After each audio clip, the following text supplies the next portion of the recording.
참 예수님. 인천에서 왔습니다. 김광우 바오로 신부입니다. 만나서 반갑습니다.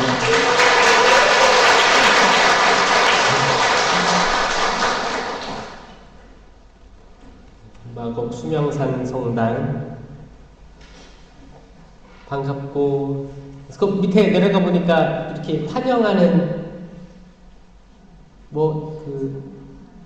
개선문인가 뭐에 무슨 문이라 그래? 환영하는 환영문 그런 거예요?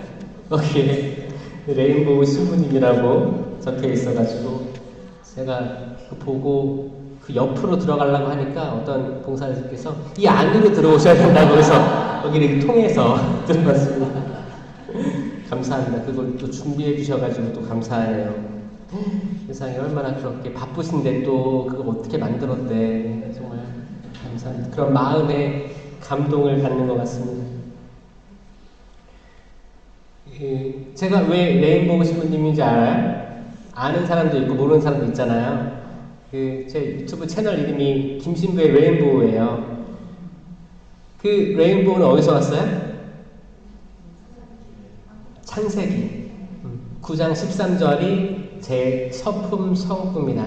2010년도 1월 12일에 서품 받을 때 이제 부제 때 그걸 정하거든요. 어떤 성경 구절로 내가 사제 생활을 할 때 힘을 받으면서 할 수 있을까? 그런 것들을 고민했을 때 무지개가 계속 떠올랐어요. 무지개 이쁘잖아요. 무지개 이쁘고, 무지개가 갑자기 뭐 맑은 하늘에 뜨나요? 비 오잖아요. 비가 오면 장마철이라 할지라도 장마 끝날 거야. 장마 지나갈 거야. 뭐 아무리 계속 오더라도 며칠 있다가 멈추겠지. 이런 희망하며 살지 않아요? 갑자기 소나기가 와도 그럼 어디 처마 밑으로 들어가서 비를 피한 다음에 금방 지나갈 것 같아 라는 게 사람 심리 아닌가요? 가랑비가 오면 가랑비에 옷 젖는다고 비 좀 맞고 그칠 거야.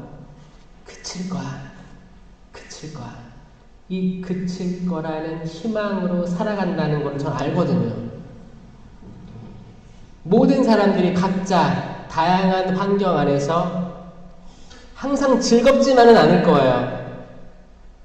여기 나는 항상 즐겁다 그런 사람 있어요? 그런 사람 뭐라고 해요? 항상 즐거운 사람? 조증이라고 하죠. 항상 즐거울 수는 없어요. 그럼 나는 항상 우울하다 있어요? 있을 수도 있어요. 그런 분들. 그건 우울증이라고 하잖아요. 조우리 그 격차가 너무 커지면 큰 문제가 되는 거죠. 어쩔 때는 막 다니다가 또 막 왔다 갔다 하면 힘들잖아요. 현대 사회는 조우울이 굉장히 많다고 합니다. 이거를 딱히 병원에 가서 치료를 위해서 받는다고 해도 이게 완치까지 이르기 어렵다고 해요. 심리치료도 병행하면서 거기에 만약에 이제 공황장애까지 갑자기 어택이 들어온대요. 자다가도 눈이 떠지고 심장 박동이 빨라지고 맥박이 빨라지고 어떤 이유인지 모르지만 과거의 어떤 경험이라든지 트라우마도 있을 수도 있고 경험 살아가면서 체험했던 어떤 안 좋은 기억들이 영향은 있다고 하지만 완전히 깔끔하게 과학적으로 증명된 게 없습니다. 그냥 그 증상만 확인되는 거지. 그래서 잠도 못 자는 분들도 계시고요. 너무 심한 사람들은 이게 죽을 것 같은 증상이래요. 숨이 안 쉬어지고 식은땀이 나고 그런 거예요. 근데 병원에 가면 별 문제가 없습니다. 정신과에 가보세요. 이렇게 안내를 해주는 거예요. 그럼 정신과에 간다 해도 이 정신과 의사들, 간호사들은 어떤 사람만 봐요? 기쁜 사람만 봐요? 그렇게 처방받아서 온 사람만 보는 거예요. 계속 반복되면 이 정신과 의사들도 정신과 치료가 필요하다고 하더라고요.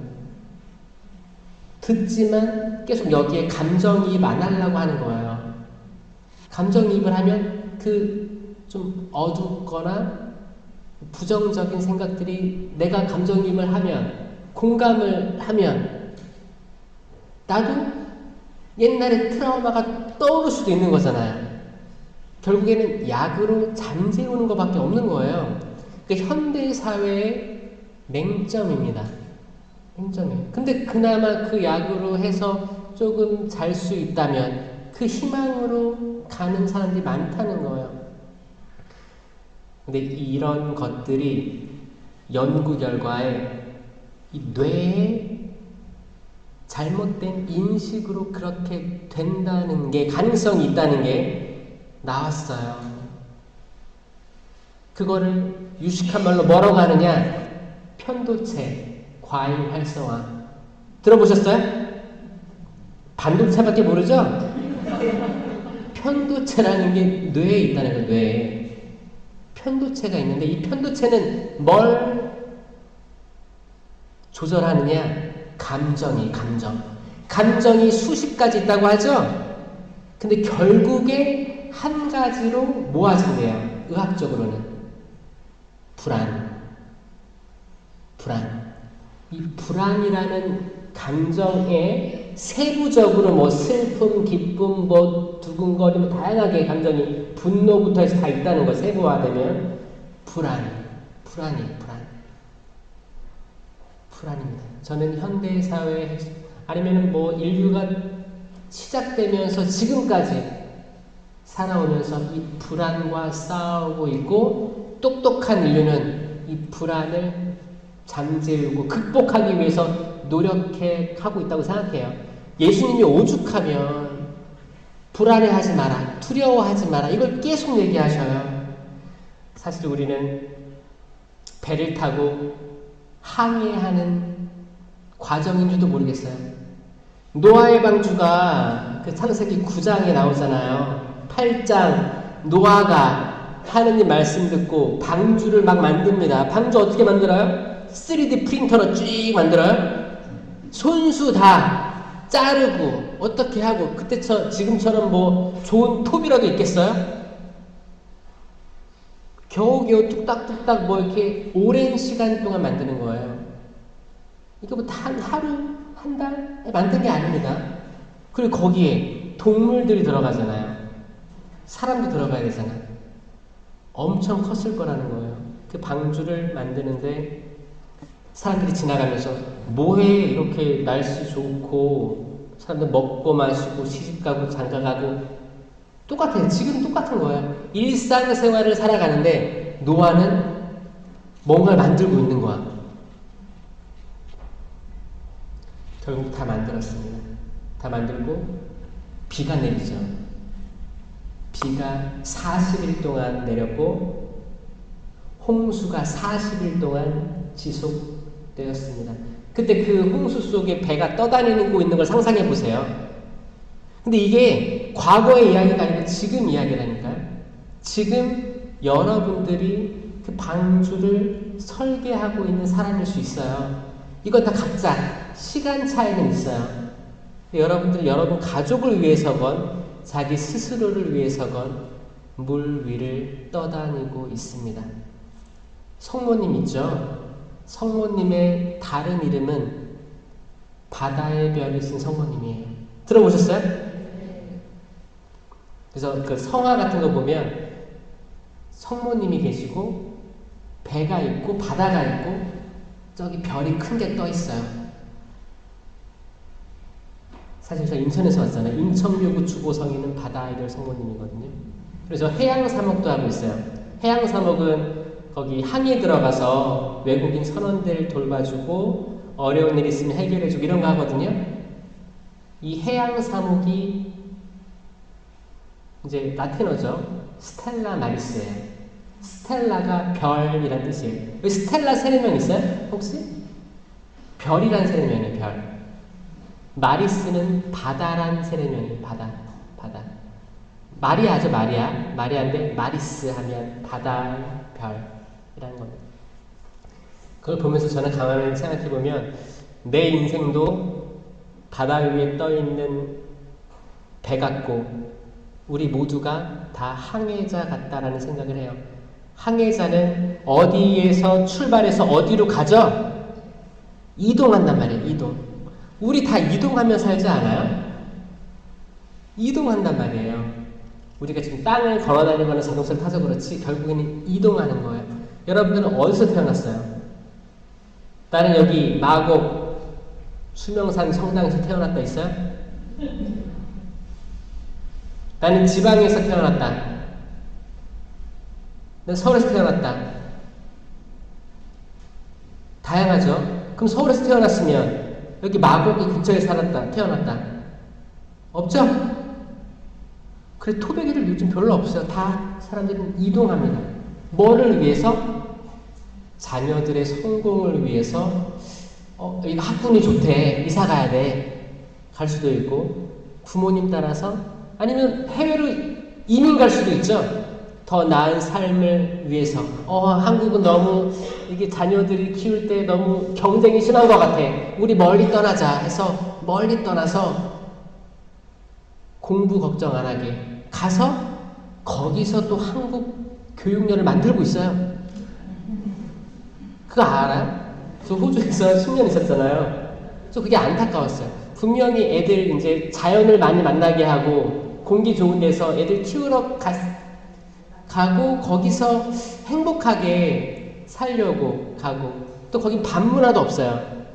남편들이 다 일찍 들어와. 나가서 갈 데가 없어. 그래서 이제 화목한 가정을 꿈꾸기 위해서 이민 같은 것도 가거든요. 근데 거기서 이제 한국 엄마들끼리 뭉쳐가지고 한국 교육열 대단해요. 근데 그걸 왜 하는 거예요? 나처럼 살지 말라고 미리 해주는 거거든요. 그거 아시죠? 나 딴에는 자녀들이 성공했으면 좋겠는 거야. 잘 살았으면 좋겠는 거예요. 제발 떵떵거리면서 엄마처럼 살지 말고 아빠처럼 살지 말고 많은 거 다 경험해보고 남들 앞에서 굽신거리지 말고 당당하게 살아라. 이 마음으로 처음에는 이렇게 막 한단 말이에요. 근데 그게 많이들 성공하나요? 성공을 잘 못하더라를 지금 이제 깨닫고 있는 거예요. 이제 미국의 1세대, 2세대, 3세대부터 해서 캐나다, 영국, 유럽 쪽에도 가고 호주에도 가고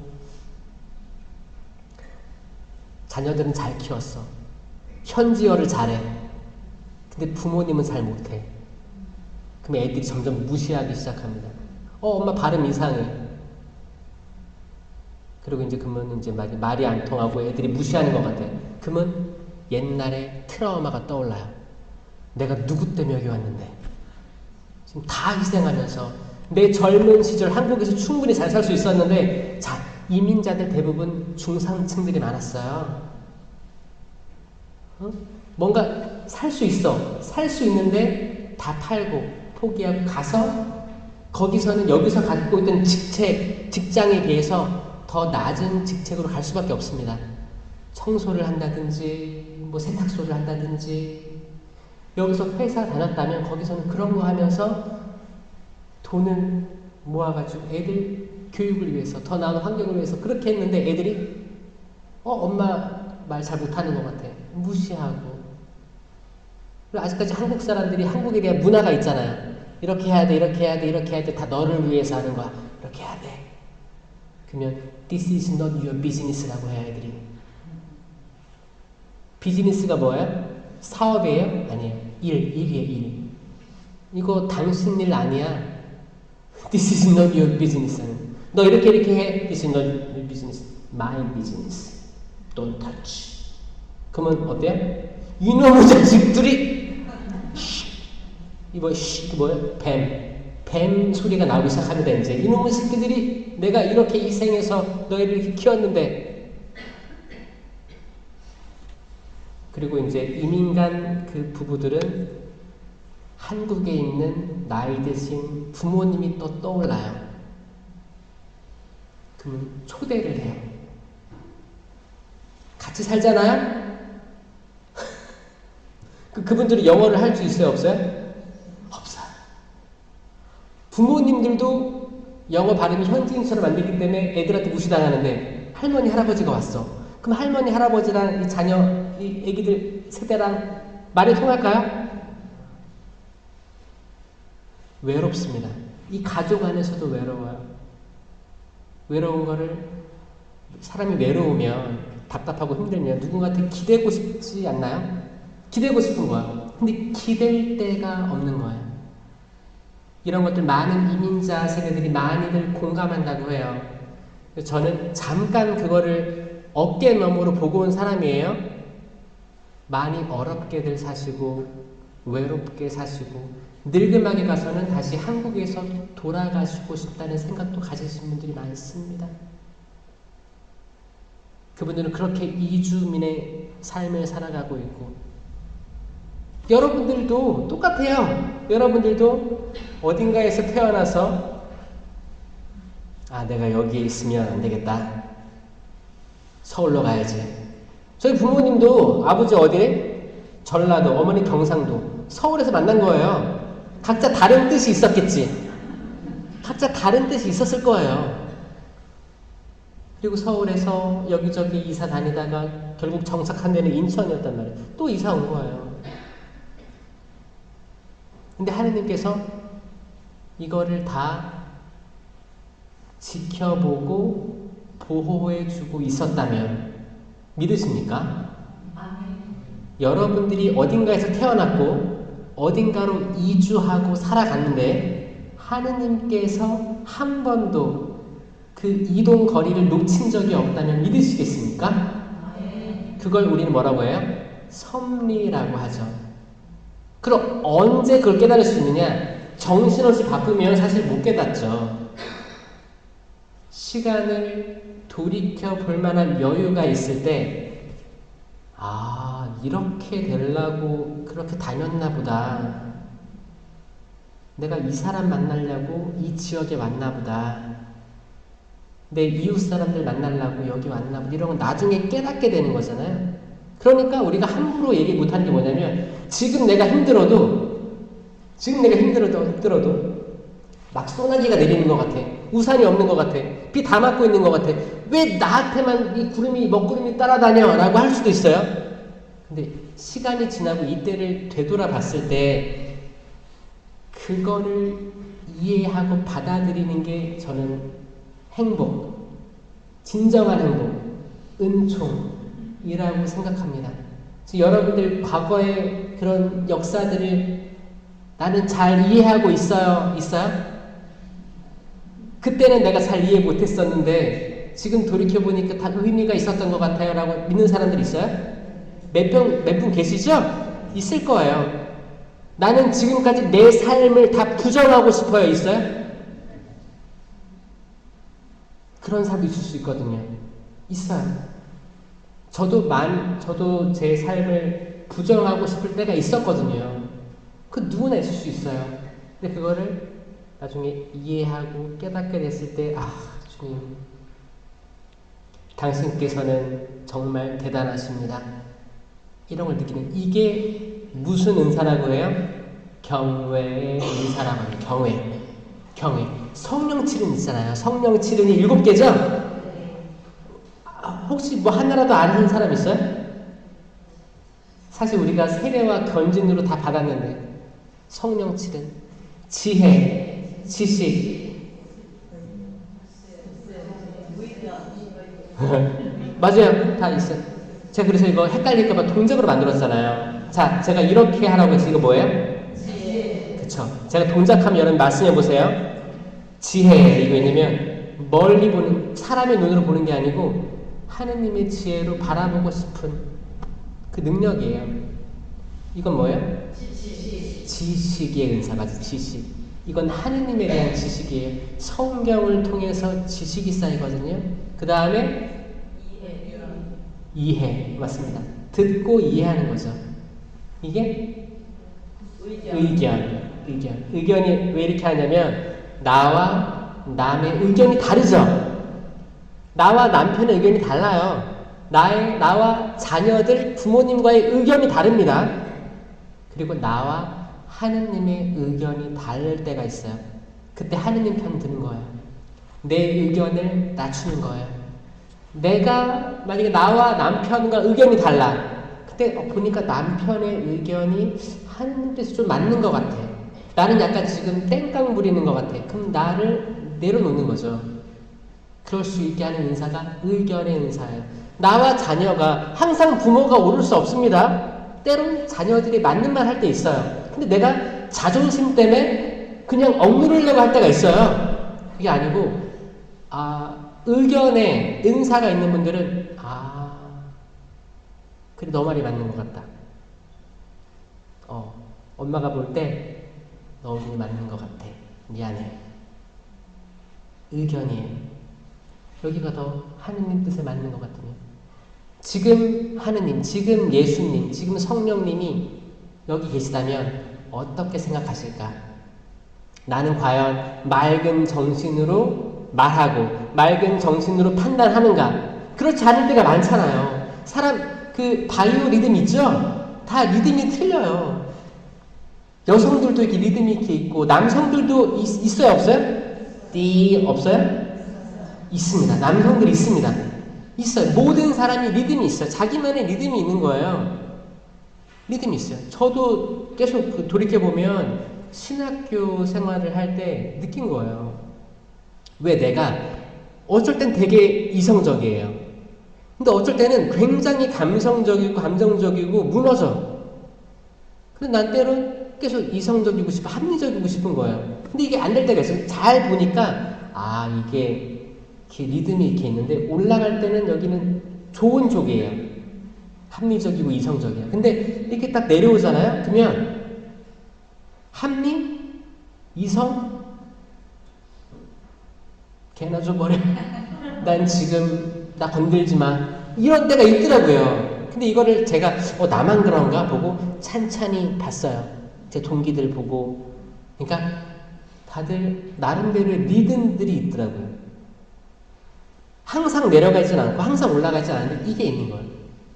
이게 지금 현대사회의 조우울하고도 비슷하기도 하고 사람들마다 다 비슷할 수 있겠다. 이게 다 연관되어 있구나. 호르몬과 연관되어 있구나. 만약에 남편과 아내가 또 리듬이 있는데 똑같으면 똑같진 않죠. 다 각자 리듬이 있지만 아내가 이렇게 됐다가 떨어졌어. 근데 남편이 막 이렇게 막 하다가 만날 때가 있다는 거예요. 만날 때는 어떻게 해야 돼? 피하는 게 상책이죠.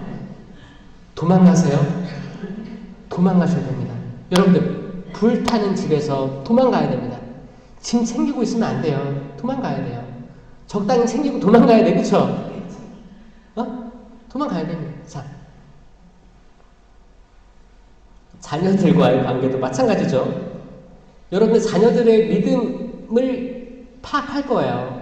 아니 평생 키웠는데 애기 때부터 쭉 컸잖아요. 애들 성격 다 파악했을 거고 얘가 2살, 3살 때 이런 성격이 있었네 다 파악했을 거예요. 파악하고 성장했다가 사춘기 때 또 모르는 모습이 튀어나왔네. 근데 그 리듬을 알 거란 말이에요. 아는데 왜 알만한 사람들이 도망가지 않고 맞서 싸우다가 파탄이 나는지 꼭 이게 누군가 연구했으면 좋겠어. 사실 엄마랑 딸 관계는 그래도 관계가 저는 나쁘지 않다고 생각합니다. 아빠와 아들 사이보다 훨씬 더 공감을 할 수 있어요. 만약에 이제 아빠와 아들 사이가 그런 다 떨어진 상태야. 그럼 어떻게 돼요? 의절. 안 봐요. 정말 이런 케이스들 많이 봤어요. 이게 다 뭘까? 그때는 내가 도망가야 돼요. 도망가야 돼. 의견의 은사가 있으면 그때 하느님이라면 예수님이라면 지금 이렇게 추락해 있는 그리고 감정적으로 싸우려고 그래. 그러면 맞서 싸우지 말고 자리를 한 발짝 뒤로 물러서는 거는 자존심이 상하는 일이 아니에요. 지혜로운 거지. 그렇잖아요. 그 다음에 굿셈. 이 은사가 있어요. 이것도 아까랑 연결되어 있는 거예요. 이건 굳셈의 은사가 없으면 계속 세상에서, 직장에서, 가정에서, 사회에서 계속 싸움 만들고 다니는 거예요.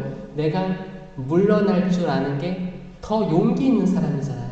굳세야 돼요. 굳세게 내가 믿고 있는 것을 또 추진할 수도 있고, 굳세게 마음 먹고, 그래 내가 자존심 약간 상하지만 백보 전진을 위한 일보 후퇴다 라고 생각하고 물러설 수도 있는 거예요. 그 다음에 효경. 효경은 하느님께 대한 효예요. 하느님께 대한 효.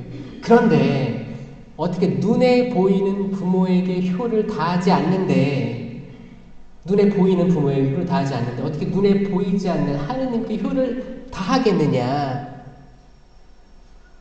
이거는 뭐예요? 거짓말이죠. 거짓말입니다. 어떤 분들은 그래요. 저희는 부모님이 일찍 돌아가셨습니다. 그러면 저는 뭐라고 얘기하는지 아세요? 연미사, 명절, 부모님 기억하고 용서해 주셔야 되고 용서를 또 청하셔야 됩니다. 그게 효를 다하는 거 아니겠습니까? 지상에서 할 수 있는 최고의 선물은 뭐예요? 미사예요. 미사. 미사를 봉헌해 주는 게 얼마나 좋은데, 지금이야 부모랑 자녀 사이가 조금이라도 대화가 될 수도 있었지만 과거에는 다 풀지 못하고 돌아가신 분들 많았습니다. 다 풀지 못하고. 여기에 대해서 가슴 아픔, 후회, 그러면서 안타까워하는 거죠. 지금 부모님이 살아계셨다면 내 이야기 들어줄 텐데, 이렇게 푸념하시는 분들도 있어요. 그런 분들은 오히려 더 해야 되는 거죠. 미사를 봉헌하면서 미사에서 느껴야 되는 거죠. 우리는 죽은 사람과 산 사람의 통공을 믿어요. 서로 기도해 주는 거예요. 이걸 믿는 거예요. 그래서 산 사람들이 나중에는 전대사도 봉헌할 수 있잖아요. 돌아가신 부모님 위해서 용서해달라고. 얼마나 그 부모님의 영혼은 기쁠까. 자녀가 전대사를 받아서, 전대사 받기 어렵습니다. 조건들이 많아요. 고해성사 해야 되지, 미사 해야 되지, 기도해야 되지. 그리고 특별한 날에만 주어지거든요. 매일 주어진 게 아니에요. 그럴 때 그럼 영역에 있던 부모님이 그걸 받는다면 그렇지 않겠습니까? 마지막이 경외예요. 제가 아까 말씀드린 경외. 성령 지름 중에 마지막이 경외 은사입니다. 경외는 뭐예요? 아까 제가 말한 어떻게 이렇게 사람을 섭리하실까? 내가 과거에 그렇게 고통받았던 그때가 지금 돌이켜보면 이때가 있었기 때문에 지금의 내가 있구나. 이때 무조건 다 악하고 어두움의 시간인 줄 알았는데 이때가 있어서 조금이라도 긍정적인 뭔가가 지금 내가 보인다. 이게 기적 아닙니까? 근데 이거를 체험 못하는 사람들이 많다는 거예요. 분명히 다 의미가 있었습니다. 최악의 상황이었어도 언젠가 그거를 깨닫게 되시길 바래요. 깨닫게 되시길 바래요. 제 이야기는 다들 아실 거예요. 그 영상으로 많이 나와 있어요. 제가 언제까지 영상을 찍게 될지 모르겠지만 요즘에 걱정하는 사람들 많아가지고 일정부터 해서 걱정하는 사람도 있더라고요. 그리고 이제 저희 주교님도 걱정하는 것 같고 그래가지고 이제 그 일정들을 좀 조정을 해야 되지 않을까라는 생각을 하고 있어요. 근데 제가 이렇게 될 줄 몰랐어요. 저는 공부 지질이 못하고 억하심정 많고 사회에 불만도 많고 불만이 많았던 친구 중에 하나였고 어딘가에 흥미를 많이 느끼고 자기 개발에 흥미를 가지는 그런 친구가 아니었습니다. 항상 비교하고 위축돼 있고 학교에서 현우 몇 페이지부터 몇 페이지 읽어봐 하면 벌벌벌벌 떨면서 글자가 눈에 안 들어왔어요. 계속 어디 가면 멀미 많이 했고, 그래서 어디 가는 게 싫었어요. 시골이 전라도였죠? 아버지 고향은 전라도, 어머님이 경상도. 아버지 고향 가면 어렸을 때부터 기차를 타던 그 통일호인가? 10시간 걸리는 거, 그거 알아요? 예, 지금이야 KTX 있죠. 옛날에는 세워라, 내워라, 바나나 우유 먹으면서 가는 거야. 그 천천히 가는 완행 기차 안에서도 멀미가 나오는 거예요. 그러니까 뭐예요? 어디 가기 싫었어요. 가면 또 택시 타고 어디 가야 돼. 저희는 시골이 섬이었거든요. 배도 타야 돼. 기차 타고 택시 타고 배 타야 돼. 그러면 사람이 초주검이 돼서 간 거야. 거의 실려간 거야. 실려갔어요. 그러니까 이제 멀리 가는 거 싫어하고 이랬었어요. 그랬는데 제가 지금 전국을 KTX 운전해서 뭐 해외 비행기 타고 다닐지 누가 알았겠습니까? 그리고 공부도 지지도 못했는데 호주 선교 가가지고 영어를 그렇게 잘해가지고 동식 통역을 가져올 줄 어떻게 알았습니까? 어? 제가 고등학교 때 공부 안 하려고 부모님에게 못 박으려고 가슴에 못 박으려고 저 공부 안 하겠습니다 라고 말하지 않고 저는 인문계 고등학교 들어가서 사물놀이패에 들어간 거예요. 나 당신이 생각하는 것대로 안 될 거예요. 저 반항할 거예요. 대놓고 보여준 거예요. 아니 인문계 고등학생이 집에 들어갈 때 북을 들고 가는 거예요. 학교 갔다 왔는데 북을 들고 가. 그럼 부모님 마음이 어땠을까요? 그렇게 고1, 2를 그렇게 다닌 거예요. 주말에는 독서실 갔다 올게요 하고 나가서 신나게 연습하고 공연 준비하고 끝나고 들어오는 거예요. 그럼 집에 와서 공부하냐? 공부 안 하지. 학교에서 공부하냐? 학교에서는 그때는 도시락이었어요. 이렇게 급식을 하는 게 아니었어요. 그러면 도시락을 싸가는 거야. 싸가면 대부분 비빔밥, 볶음밥을 싸갑니다. 왜냐? 빨리 먹고 끝내야 되기 때문에. 왜냐면 저한테 주어진 도시락 시간은 10분이었어요. 10분. 3교시 끝나고 4교시 시작할 때까지가 점심시간이었어요. 3교시 딱 끝나면 열심히 먹어. 왜냐? 4교시 끝나고 점심시간 땡땡땡 하면 튀어나가야 되거든. 다 튀어나가서 운동장에 가서 이 45분이라는 시간을 연습을 해야 되는 거였어요. 매일 연습하는 거예요. 그럼 땀이 쩔어서 들어와요. 그럼 5교시가 뭐였다고요? 항상? 영어, 수학이었다고요.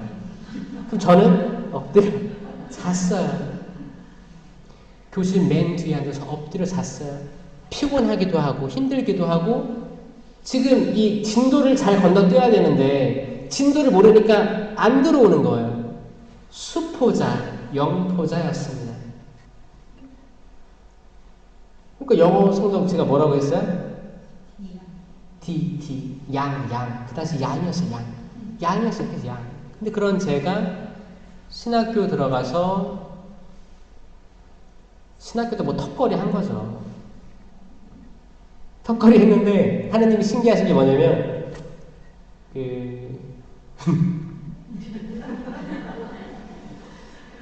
제가 이제 학원도 한 번도 안 나갔어요.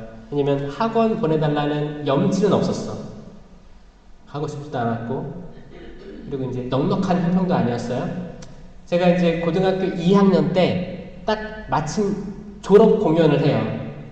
사물놀이를 하고 딱 끝나면 이제 졸업하고 내 후임들이 또 하는 거예요.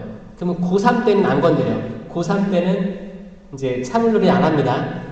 그때 그래도 고3이니까 마음 먹고 뭔가 해봐야겠다 그래가지고 제가 학습지를 신청해달라고 했어요.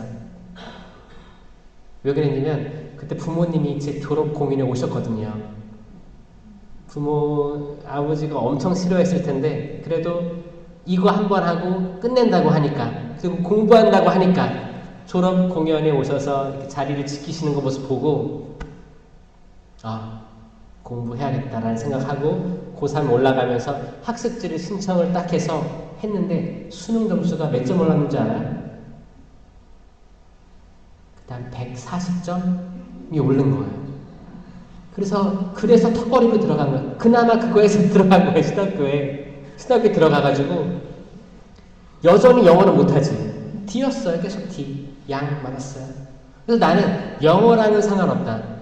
나는 유학 갈 사람도 아니고 영어 할 사람도 아니고 나는 한국에 계속 있는 신부님. 그냥 일반적인 본당 신부님. 그리고 내가 뭐 한다면 성령 쇄신 기도회는 제가 어떤 체험들이 있어가지고 논문을 썼거든요. 그래서 요 정도 청년 사목 이 정도 생각하고 있었지. 근데 이제 그 다들 아시겠지만 보좌 신부 딱 1년 하고 간 거잖아요. 그러니까 뭐야? 내가 그나마 하고 싶었던 게 청년들 성령 쇄신 이런 쪽이었는데 이것도 못하고 그냥 호주라는 곳으로 그냥 간 거예요. 순명이죠, 순명. 만약에 여러분들 자녀들이 순명하면 얼마나 좋을까요? 엄마 아빠가 이거 해라 그러면 네 알겠습니다. 그거 얼마나 예쁠까요? 그쵸? 공부해서 훌륭한 사람 되라 뭐 해라 네 알겠습니다. 골고루 먹어라 네 알겠습니다. 골고루 다 얼마나 좋을까? 순명. 이 순명을 저는 호주 가고 싶지도 않았고 준비도 안 돼 있었고 말도 안 됐어요. 호주 가서 한국인들 담당하는 게 아니었고 완전 호주 사람들 꼬맹이들 가르쳐야 되고 뭘로 가르쳐요? 영어로 가르쳐야 될 거 아니에요. 그러면 내가 영어를 못하기 때문에 써가지고 번역해가지고 이렇게 읽어. 그럼 애들이 듣겠습니까? 바보라고 그러죠. 안 듣죠. 그러면 프리토킹 해야 되는 거예요. 그런데 던져져가지고 제가 살고 싶었겠어요? 한국에 있는 내 동기들은 1년차, 2년차, 3년차 이 병아리 같은 신부님들 아이고 신부님 우리 신부님 가서 저는 이 제의도 깔아주잖아요. 제의를 누가 깔아줘? 내가 다 파헤쳐서 꺼내 들어야 되는데 이게 안 빨아가지고 누런 거 내가 입고 내가 이사 이거 다 챙겨요. 다 챙겨야 하고 딱 해. 세팅 딱 해놔. 그러면 할아버지가 한 분 들어와요. 미사 때. 할아버지 한 분. 만약에 젊은 분이면 제가 일독서라도 해주시겠어요? 라고 할 텐데 어르신이야. 내가 일독서도 읽고 내가 화답송도 내가 읽고 복음도 내가 읽고 강문도 내가 하고 그분이 들리는지도 모르겠어. 한 분 앉아 계신 거야. 그러면 나는 그분을 위해서 미사하고 이제 그리스도의 몸 하고 주는 거죠. 그럼 가셔. 그럼 다 내가 또 정리를 해. 문 잠궈, 불 끄고 불 켜졌나 확인하고 잠궈. 이거를 제가 한 거예요. 10년 동안 한 거예요. 거기서. 그런데 이제 거기 호주 교구장님이죠. 주교님이 저한테 그랬어요.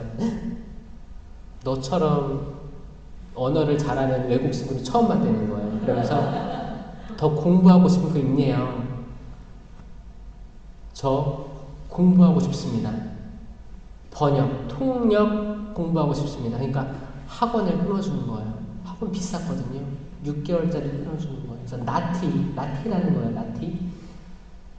그거를 하러 이제 시드니 시티를 왔다 갔다 하면서 그거를 배울 때 내가 학원을 평생 한 번도 안 나갔는데 호주에서 학원을 보내주네. 그 공부를 하고 또 이제 코로나 시기가 돼서 저는 호주에 아주 눌러 앉을 줄 알았어요. 저도 아예 이민자가 될 줄 알았어요. 왜냐?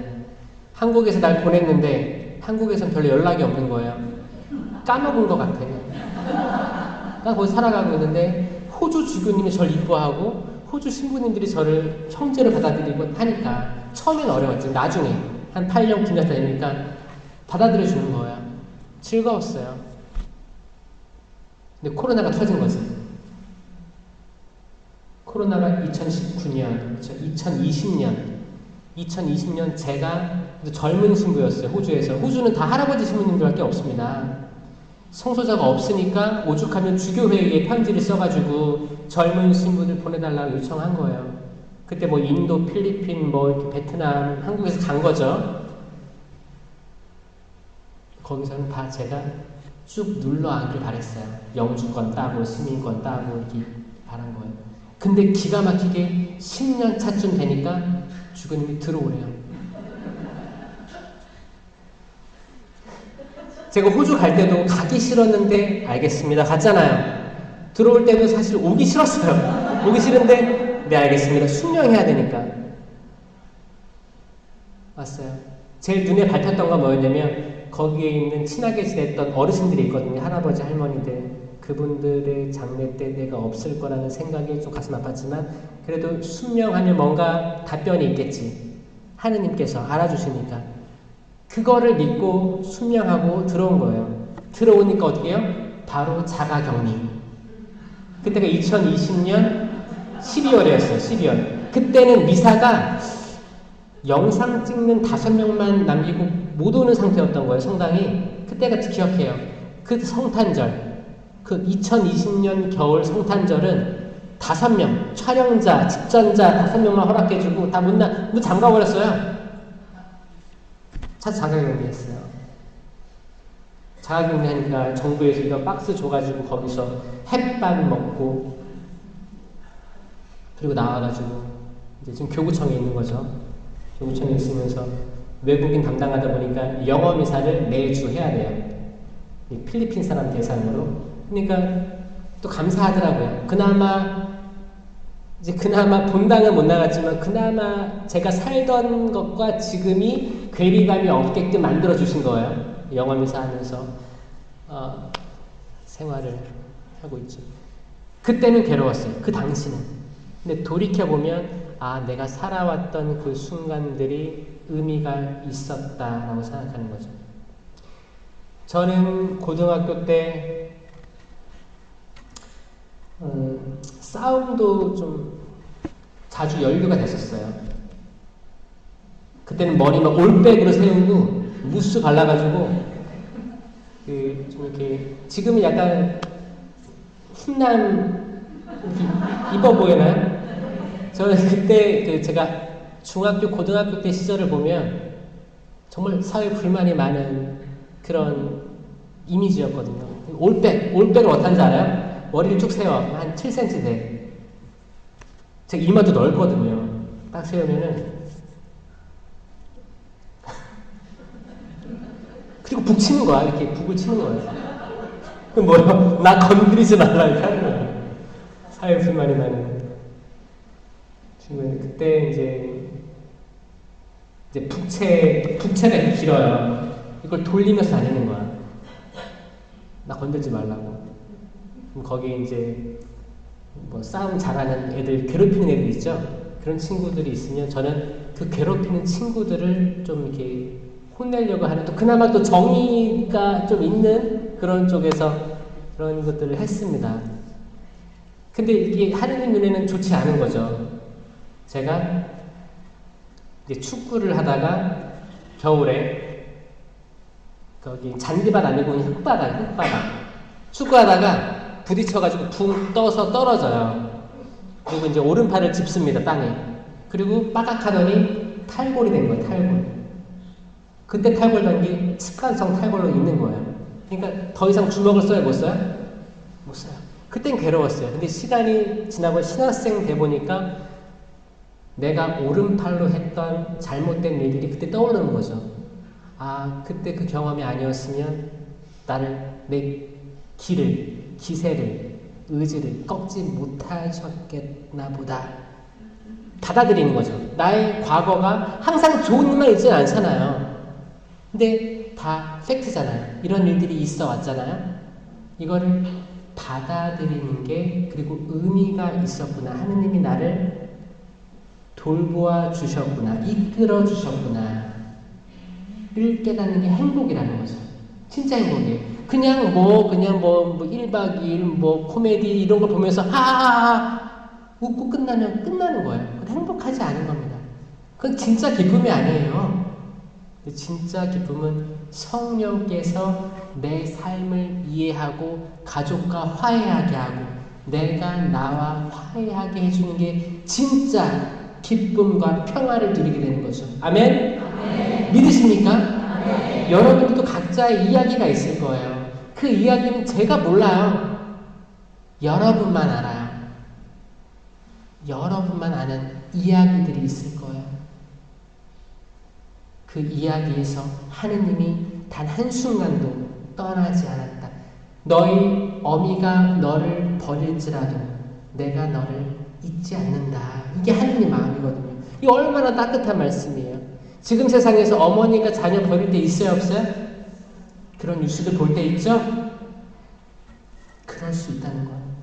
다 컸어도 부모가 자녀 버릴 때 있습니다.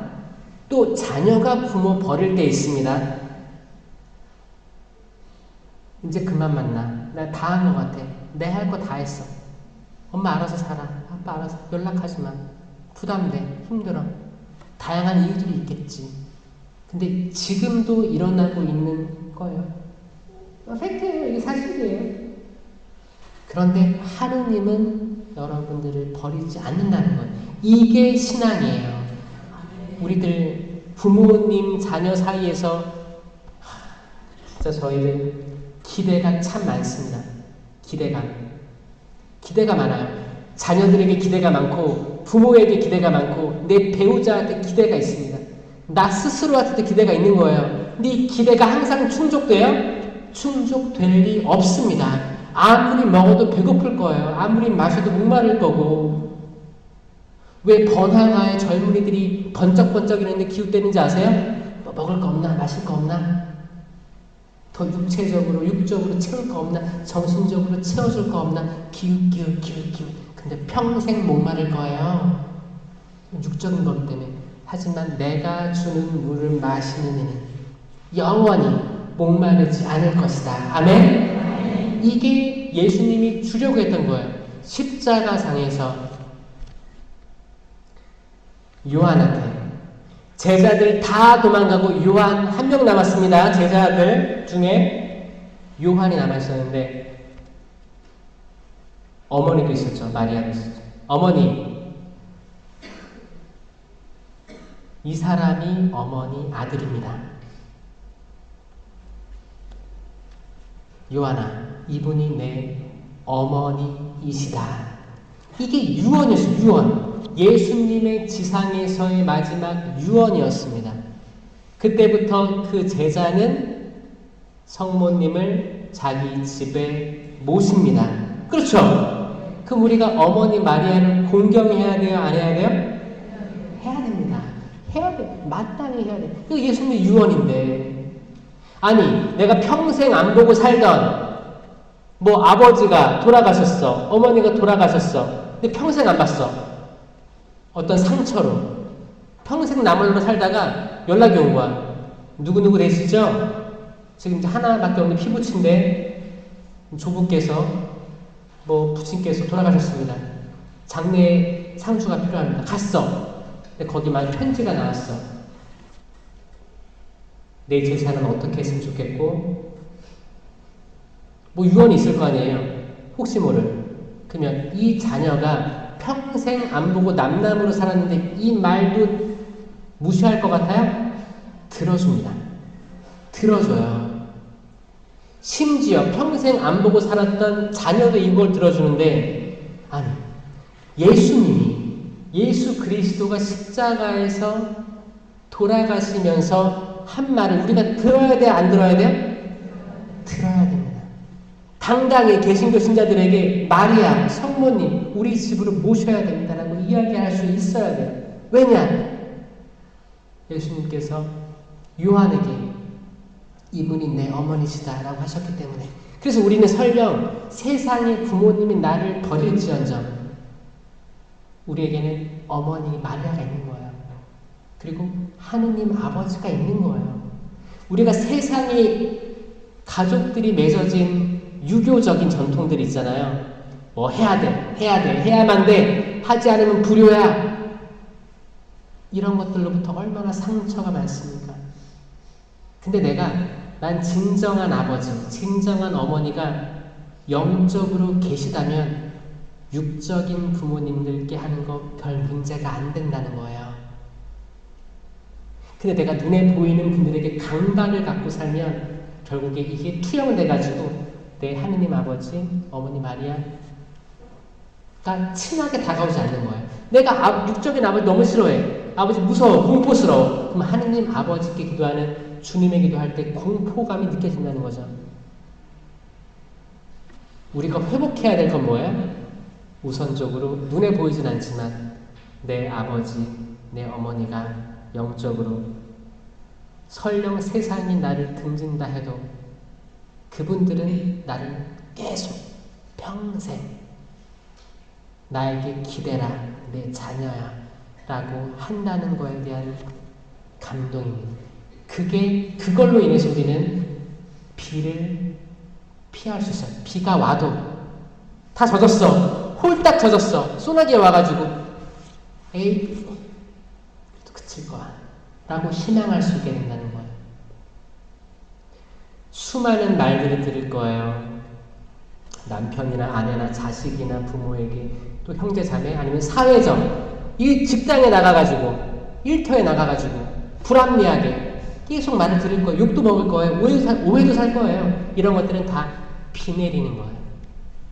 비 왔다가 지나갈 겁니다. 저는 이걸 믿는 거예요. 김신부의 레인보우는 희망을 뜻합니다. 어떤 상황에서든 긍정할 수 있어요. 왜냐? 영원하지 않을 거기 때문에. 우리가 받는 고통 영원하지 않을 거예요. 지나갈 거예요. 지나갈 거예요. 나를 그렇게 괴롭히는 사람이 있잖아요. 그 사람 지나갈 거예요. 그 사람이 영원히 내 옆에 있으면 내가 괴롭잖아요. 그렇게 되지 않을 겁니다. 오묘한 방법으로 그 사람 지나갈 거예요. 순식간에 없어질 거예요. 오묘한 방법으로. 근데 그거를 계속 그걸로 해서 기도하면 안 돼. 이건 악한 거예요. 사라지게 해주세요. 사라지게 죽어버리게 해주세요. 이건 다 악한 거예요. 근데 오묘한 방법으로 진짜 이따가 없어질 거라니까요. 이사 가든지 뭐 다양한 방법으로 그거 하나님이 섭리하시는 거예요.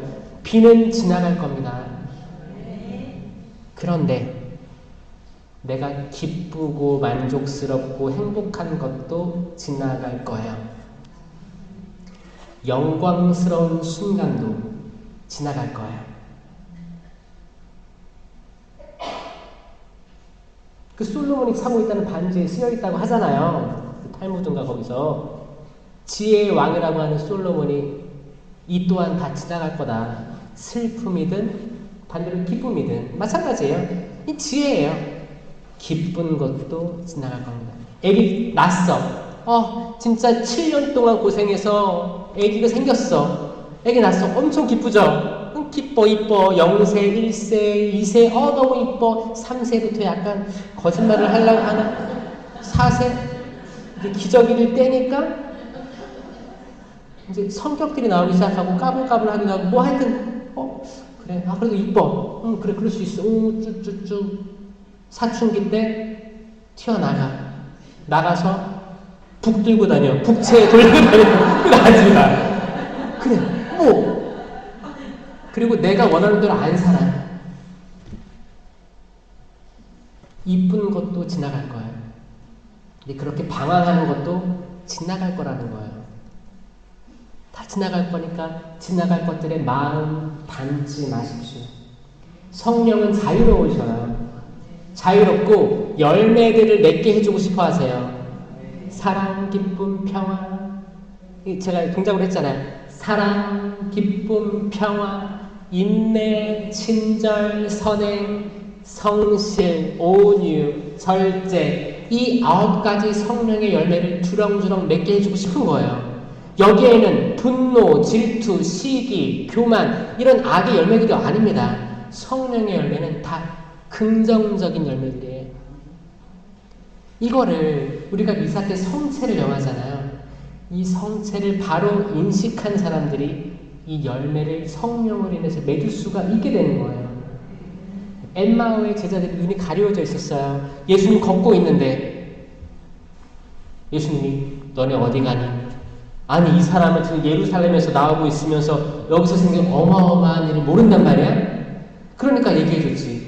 구약부터 신약까지 이런 일이 있었고 정말 메시아라고 하는 그분이 있었는데 결국에는 십자가에 돌아가셨다니까 몰랐어? 그러니까 근데 해가 지고 있는 거예요. 그러니까 저희와 함께 머무르시죠. 날도 저물었는데 저희와 함께 주여 머무르십시오 그거잖아요. 그러니까 머물렀는데 예수님이 거긴 빵이 있었고 물고기도 있었고 빵을 쪼개어 주셨다. 빵을 쪼갤 때 그 제자들이 눈이 열려서 예수님을 알아보았다. 그때 예수님은 사라지셨다. 이게 엠마오의 경험이거든요. 이 엠마오의 경험이 항상 미사 때마다 옵니다. 이 기적이에요. 그래서 신부님이 빵을 쪼갤 때 있죠? 빵을 쪼갤 때 안 보일 수도 있어요. 이게 특병대가 있어가지고 안 보이거든요. 근데 소리 들려요, 소리. 소리 들을 때 깨어나셔야 됩니다. 눈이 싹 열려야 돼요.